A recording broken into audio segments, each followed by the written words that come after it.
11:56. It's not 4 minutes. Well, we're on now, so.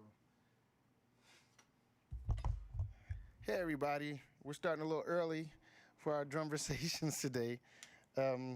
Welcome. Happy Friday. Hope everybody's well. We're going to start as normal with just breathing. Just breathe in. Breathe out. Breathe in. And out. So as we breathe in, we're remembering and taking in all the good stuff, the energy in the universe.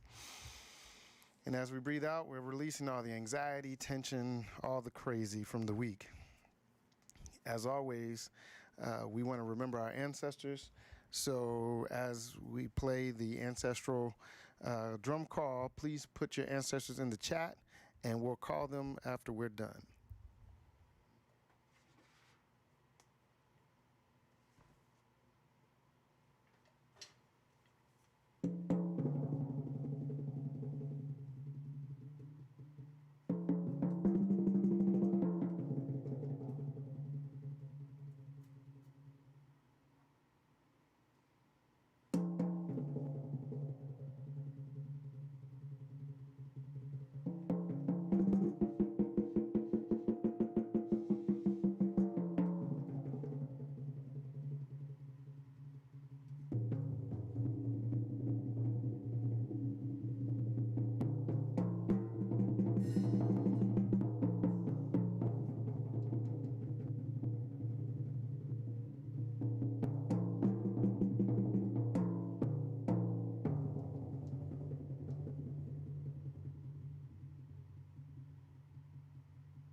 Ashe.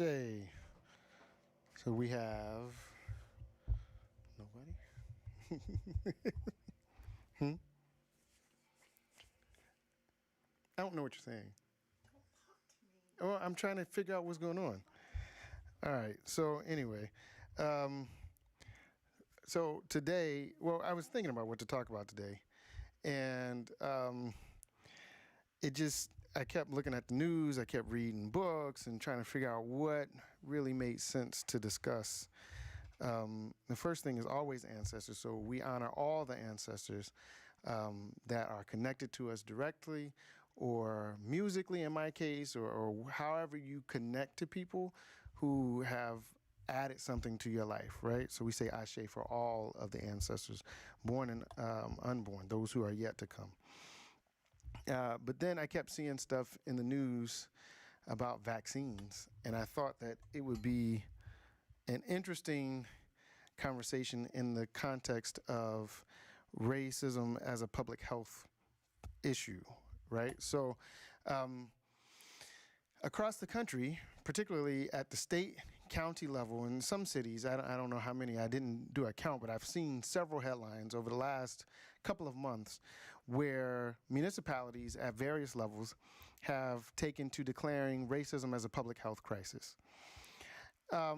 You know, on the surface, that's great. And a lot of people are excited and happy to see, you know, an issue like racism be centered in conversation in terms of health, right? Because we understand that racism is the underlying cause for a lot of negative health consequences and outcomes that are experienced by people of color, but specifically black people.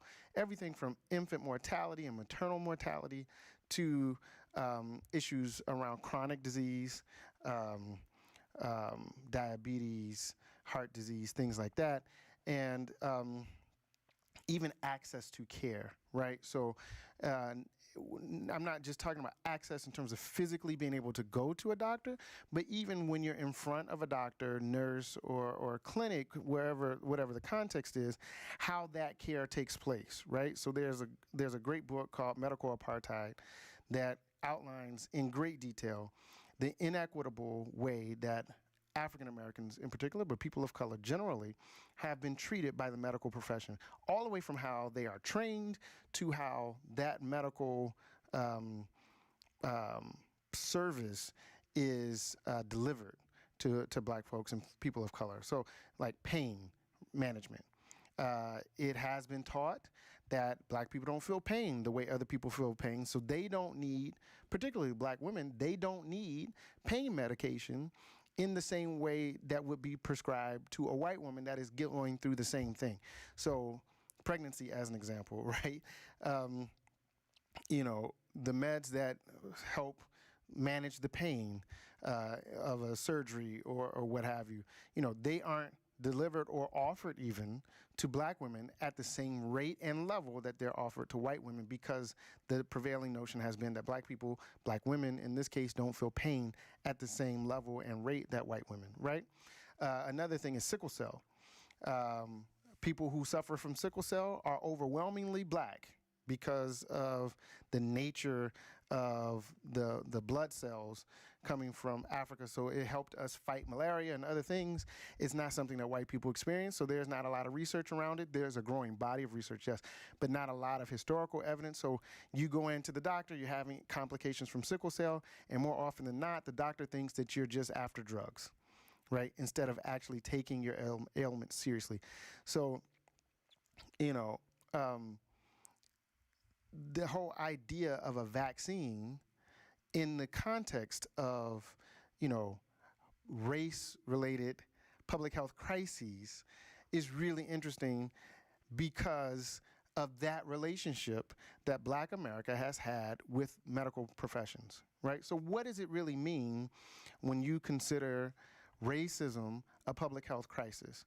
Well, my fear is that it means that we will do what has historically been done, and that is blame the victim. So we look at all these negative outcomes from the social determinants of health, right? And we say, oh, black people are experiencing these things, and so we're going to focus on those things, which are manifestations of racism. They're outcomes of racism, but they are not causal factors. Racism is the causal factor, right? So today I want to talk about, a vaccine for racism. Um, and one of the things that I wanted to start with, by way of context, is the ethical questions that surround the creation of a vaccine, right? And the research that I did, they're talking about a COVID-19 vaccine, and you've heard maybe Bill and Melinda Gates saying people of color, African Americans, need the vaccine first, and they're couching all of that in the language and research around social determinants of health and negative health outcomes historically for people of color, and how people of color have then become more susceptible to issues such as COVID. But at the same time, Black America remembers the Tuskegee experiment and syphilis. We remember every time we've gone to the doctor and not really felt like our actual needs have been met.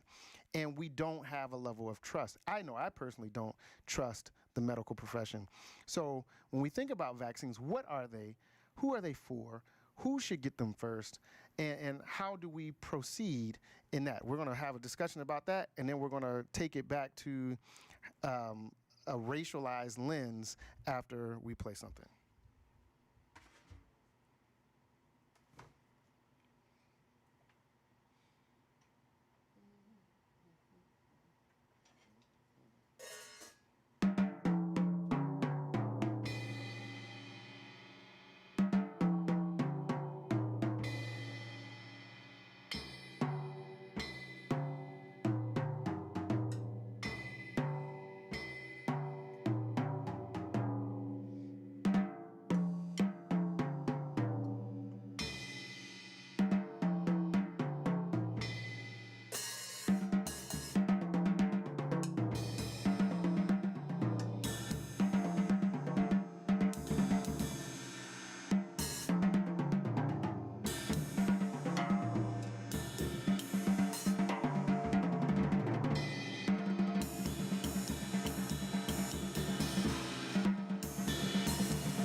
Cool.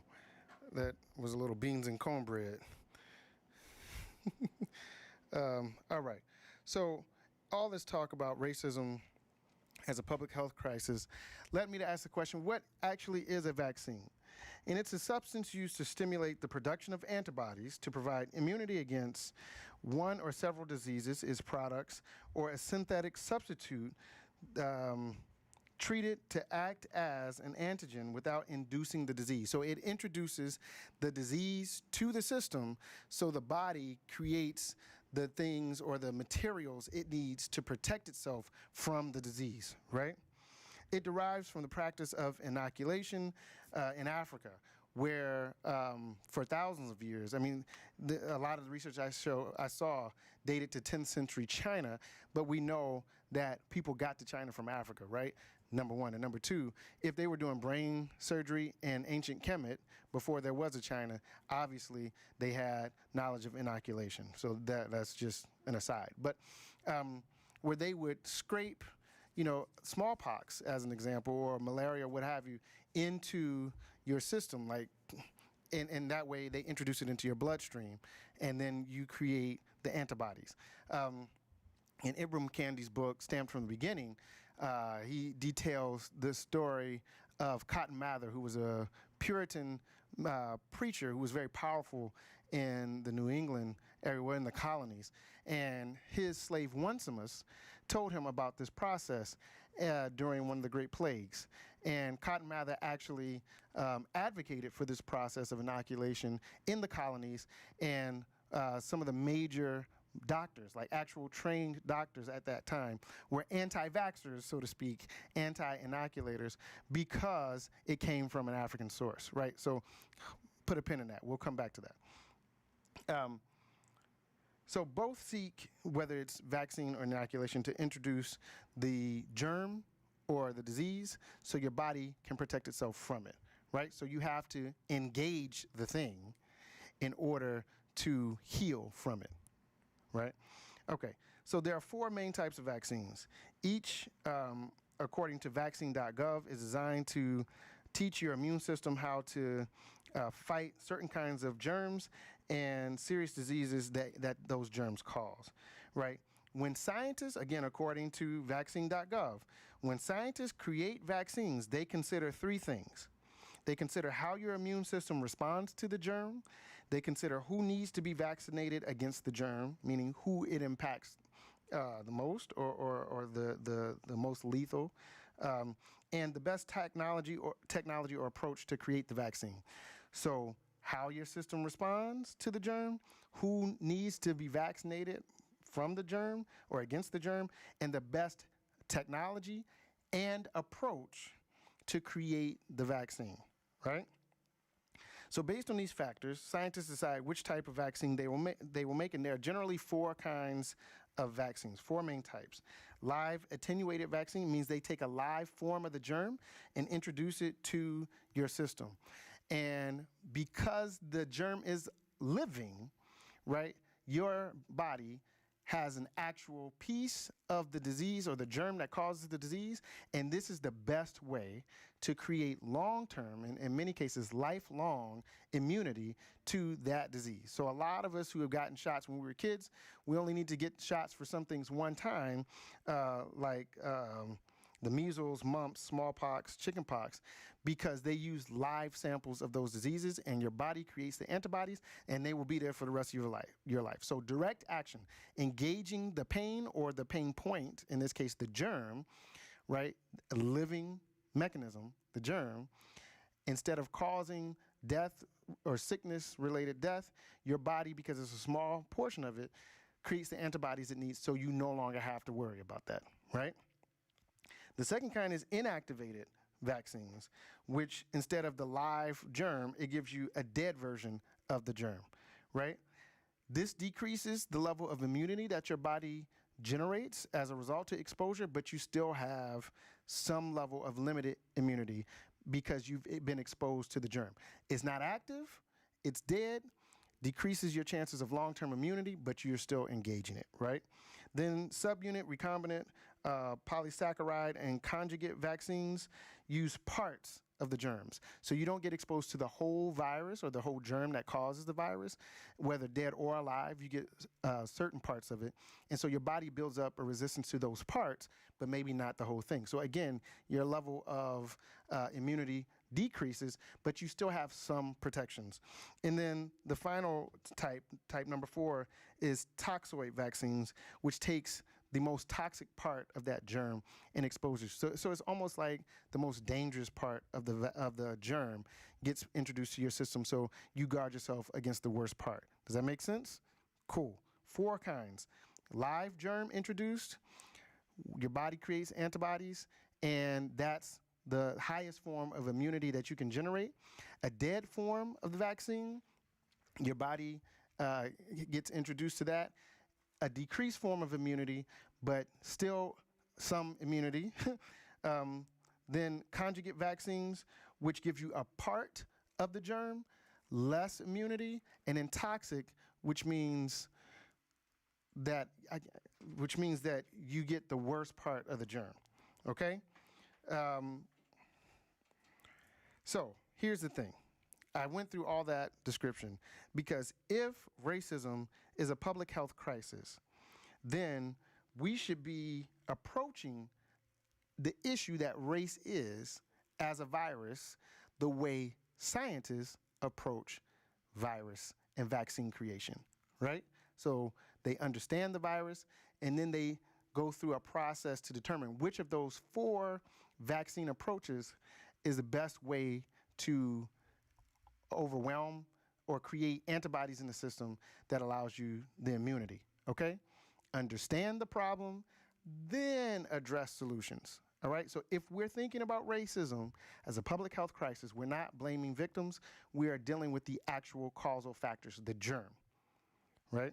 Ibram Kendi says the germ is racist idea. I would expand that to say it's a culture of racism, right? What does it mean if we're going through this scientifically? Well, I want to A and B a couple things. Culturally, America has developed a penchant for victim blaming to avoid dealing with the real issue, right? Again, oh, you're sick or you're in jail or what have you, what did you do, right? Oh, you don't have enough money to start the business, what did you do wrong, right? Criminalization of black bodies, the exploitation of black bodies, and the prevailing narrative of inferiority is what then allows white folk, racist white systems in America and abroad to blame the people who are the victims of racism, right? So that's dealing with the symptom and not the problem. You address the code and not the cause or pneumonia, right? If we were dealing with this scientifically, we should be focused on understanding the actual cause of racism, which is the disease, then develop the cultural vaccines, in this case, cultural vaccines designed to fight off all forms of inhumane behavior, right? So we cannot think about the people who are experiencing racism and focus there. We have to focus on the people who are causing, who are doing, who are practicing and living racism, right? 2 different things. Secondly, culturally, America has built racist systems and infrastructure so racism is effective even when white people are sleeping, right? You can be white in America and really not be racist because you don't think that way. You don't live that way. You have black friends. You invest in black businesses. You support black people. You buy black art. That's all good. But that's because everything else in your environment perpetuates racist beliefs, stereotypes, and activities engagement in terms of blocking people from having access to certain things just because of how they look, right? That's what we mean by systemic and structural racism, right? 3 examples: the prison industrial complex and the school to prison pipeline, racial wealth gap and inequitable participation in the economy, and then redlining, health disparities, HR practices in terms of hiring, access to capital, all these other things are the way the system perpetuates racism so that individuals don't even have to worry about it, right? So you don't individually have to be racist in order for racism to work, all right? if we were approaching this scientifically, we would be focused on optimizing all of our human potential to make sure society works for everyone, right? So instead of allowing the system to block access for people, we would shift the system, change the system, tear down the existing system, and create new systems to make sure everything that America has to offer is accessible and enjoyed, and that everyone benefits from it, right? So from a narrow definition of who is American to a more holistic definition of who is American, right? We'll talk about how that works after I play something else.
So, folks have been asking a lot how I think we should heal and how we move forward. And again, I keep saying the same thing. We can't heal until there's justice. But one of the ways where I think just saying that leaves people in the lurch. It's true, we can't heal until we get justice. But it leaves people in the lurch because a lot of people have not given a lot of thought to these issues and they don't know how we bring about justice. It's not just about having the discussion and policy reform, right? It's not just about changing individual behaviors. It's not just about changing the way corporations work, the way money works, the way it's all of those things and then some more, a lot more. And so today I want to focus on how I think we create vaccines and to what end we do that if we really are thinking about racism as a public health crisis. So how do we find the cure? We do it the same way the scientists do, right?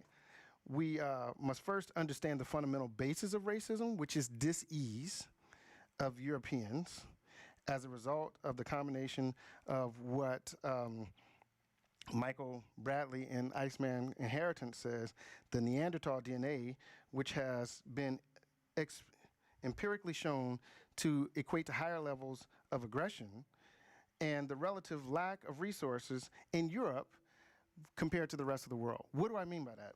Well, what we have learned is that if you are born into an impoverished circumstance, right, then your brain has a problem with higher executive cognitive function, right? It means that oftentimes you are so concerned with your immediate needs, that thing that you want right now, whether it's a meal or resources to get a meal, as an example, that you don't really think about other things, right? You don't think about the implications of your actions. You are so concerned with what you don't have, a deficiency, that you tend to make decisions based only on that need at the expense of many other things, right? So compared to Africa, Europe has few, if any, resources, right? The climate is cold. It just doesn't have the level of wealth and material resource that you find in Africa. And so you have the Ice Age, you have folks with very little resources and what would become Europe, and they become a war-like people, right? Because they're fighting for the little resources that are there. That develops that deficient mindset, right? That deficit mentality. And so you come to think that the way to gain resources is to take them, right? And instead of building bridges and building relationships, you go take, right? So when people talk about how black bodies have been criminalized, if you stuff people into locations like ghettos and you remove resources, then you'll find that people will do whatever they need to do to survive, right? That's just how it is. It's not even about survival of the fittest. It's making sure that you have access to the resources you need to take care of you. Once you have what you need, then you can start thinking about other things. But it's that deficit mentality, right? So many folks will disagree. But if you think about it from that perspective, the brain science that we are learning now, then it makes a lot of sense. Otherwise, why does it make sense for someone in some castle or in some church to say, you know what? We don't have salt. Why don't we go take some salt? You know, I mean, that's why people started leaving Europe in the first place, right? And even from a religious perspective, why does it make sense for a God of love to make it okay for you to own people in order for you to gain wealth? Like, that just doesn't make sense unless you're operating from some kind of deficit, inhumane mentality, right? So the first thing is the disease of Europeans because of the lack of resources and the resulting warlike nature. I don't have anything, I'm going to take yours, right? And if I can take it at a point of a sword, then I deserve it, as opposed to, hello, friend, let's engage humanely, right? So deficit mentality. And then the patriarchal insecurity of European and white, after that, men, right? What does that mean? It means that the real virus, in my view, that leads to racism, or racism is the outcome of this virus, is the general Eurocentric patriarchal insecurity that gave rise to the cancer of race. John Henry Clark wrote that Caucasians in general have an inferiority complex about their world position, right? This is all about those resources, right? Early Greece, those scholars, name any of them, Socrates, Plato, Aristotle, they all sat at some level or another at the feet of Africans in ancient Kemet, right? So how can you then spin a web that says there's nothing of value in Africa and then go take everything in Africa? It's because you went and you saw, you read, and you learned about the resources there, and you looked around and say, hey, I don't have that, I deserve that, right? That's based on insecurity. You know, John Henry Clark goes on to say, if they, Europeans, were secure within their alleged superiority, they would not have to shout it out to the world so often and so loudly. All of the European laws, lies, manipulation, or religions have not kept most of the non-European world in the inferior position the European world has assigned to it, right? So Europe will say Africa is inferior. And then they start digging and they find that the oldest human remains that they have found to date were in Africa. So that means all of us, including Europeans, came from Africa. So saying Africa is inferior, meaning subconsciously you are inferior, right? Africans don't have sciences. They don't have religion. They don't have, art.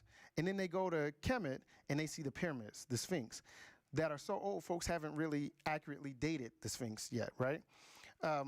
You see all of this writing, but it doesn't look like your writing, so it's not real writing. So you're creating these lies and these narratives of inferiority to justify your taking the resources, right? Again, deficit mentality, and then insecurity on top of it, right? That leads to the behaviors that we see and now identify as racism.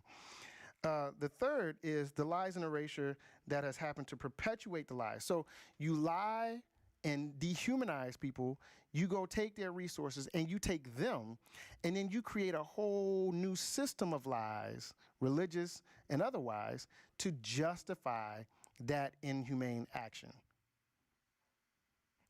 So the dis-ease of Europeans, because Europe, particularly in the 15th century, they called it the Dark Ages for a reason, right? And then the level of insecurity that men in Europe had at that time and continue to have today in the face of perceived notions of superiority that then have to be suppressed with this inferiority lie. And I'm not claiming that one is superior and one is inferior. I'm saying the perception of inferiority is not real, nor is the perception of superiority. Humanity is what counts, right? And then the lies that are told to justify those inhumane actions. All of that together, plus a ton of other things, right, create this virus, this racism virus. Those are all germs that come together, molecules that form the germ that is racism, right? So then we have to consider how the world has responded and been impacted by racism. Again, we're following that scientific method of how vaccines are created, right? We have to determine who needs to be vaccinated against the racism virus. It's not black people. It's not people of color. We aren't racist. We can't be racist. We can uphold and maintain racist ideas and ideals. Don't get me wrong. We can defend racism, and we have. There's the whole trope about house Negroes versus field Negroes, right? Because house Negroes worked close to master. They then would uphold those values to keep their quote-unquote privileged position in the plantation society, right? At the expense often of themselves and definitely to those who worked in the fields, right? So we can uphold and protect racist ideals and ideas, but we cannot be racist because we don't have the power to prevent anybody from doing anything unless somebody gave it to us on the basis of their race. Does that make sense? All right. So who needs to be vaccinated? Because black people and people of color cannot be racist, white folk need to be vaccinated first, because they are the ones who created racism and are then, by extension, racist. And then secondarily, we deal with those racist ideals and values. Now, we can do that simultaneously, but in terms of priority, right? And then we have to determine the best technology and approach to create vaccines and solutions. James Baldwin said, not everything faced can be changed, but nothing can be changed until it's faced, right? We haven't solved the actual problem of race in 401 years because we've not actually engaged it directly. And I hope this time, with all the social unrest, we are actually going to do that work. I'm going to talk about what those vaccines look like after I play this, and we'll close out.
All right. So, the first thing we have to do to really create a vaccine for the sickness of racism, if we're taking it seriously as a public health crisis,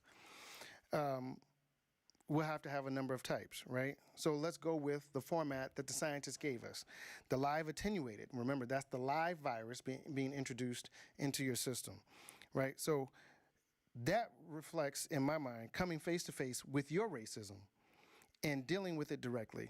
It's very, very painful because it takes a lot to admit that even if you've done your best over your life to not, quote unquote, be, in terms of practice, racism, because of the way the society is, everyone in society that's not black is racist, and everyone who is black or a person of color has in some way, shape, or form engaged or ingested and in many cases accepted racist ideals and values, right?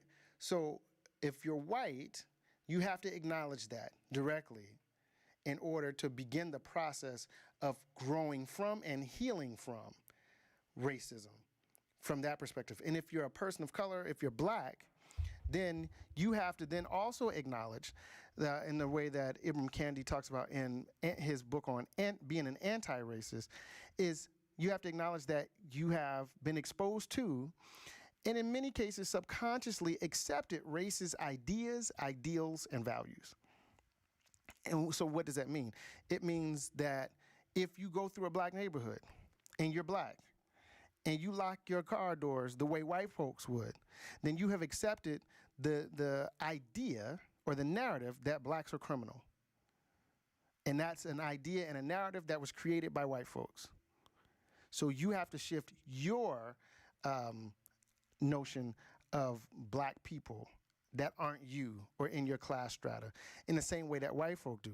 The difference is you being black and being afraid of other black people because you've accepted these ideas doesn't mean that you prevent people yourself from doing anything because they're black. It means that when you do that, you are reinforcing, reifying, and propping up, perpetuating the racist system and ideas that white folk have imposed upon you, because that's not our natural position, right?